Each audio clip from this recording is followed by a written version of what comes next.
প্ৰথমে ক'ব লাগিব যে ৰিমেলে সমগ্ৰ উত্তৰ পূৰ্বাঞ্চলতে এক বিধ্বংসী ৰূপ ধাৰণ কৰিছে আৰু অসমৰ লগতে মণিপুৰ মিজোৰামতো ৰিমেলে ইতিমধ্যে বিধ্বংসী ৰূপ ধাৰণ কৰিছে আৰু যি দৃশ্য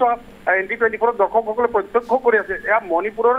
জিৰিবামৰ পৰা ইম্ফল সংযোগী যি 37 নং ৰাষ্ট্ৰীয় ঘাইপথ এই ৰাষ্ট্ৰীয় ঘাইপথছোৱাৰ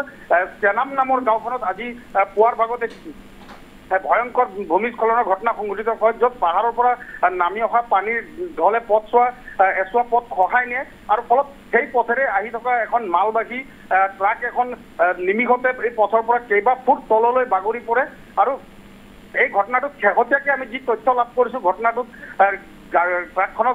ট্ৰাকখনৰ চালক আৰু হেণ্ডিমেন আছিল কিন্তু দুয়ো কথমপি এই ঘটনাটো ৰক্ষা পৰা যদিও সামান্যভাৱে আহত হোৱা বুলি ইতিমধ্যে জানিব পাৰিছো আৰু এই পথছোৱা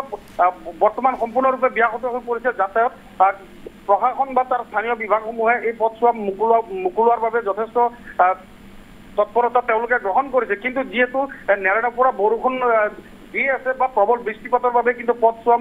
মুকলি কৰি দিয়াত যথেষ্ট ব্যাঘাত জন্মিছে পৰি হয় দেখিছে মুহূৰ্তত আপোনাক ধন্যবাদ জনাইছো আৰু ইতিমধ্যে জনাইছো যে চালক আৰু হেণ্ডিমেন আছিলে আৰু দুইগৰাকী গুৰুত্বভাৱে আঘাতপ্ৰাপ্ত হৈছে যদিও তেওঁলোকৰ প্ৰাণ ৰক্ষা পৰিছে এক ভয়ংকৰ দৃশ্য দেখিবলৈ পোৱা গৈছে আৰু পথছোৱা মুকলোৱাৰ কাম অব্যাহত ৰাখিছে যদিও বৰ্তমান সময়লৈকে মুকলাবলৈ সক্ষম হোৱা নাই ব্যাহত পৰিছে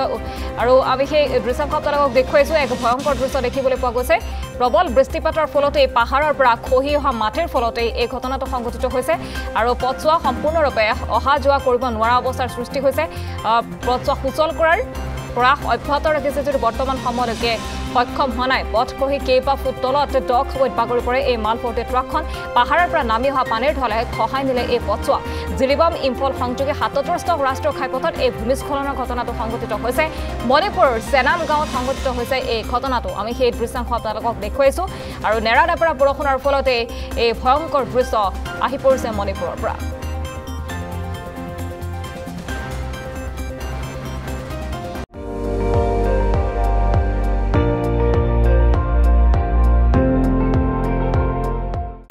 আপুনি চাই আছে ND24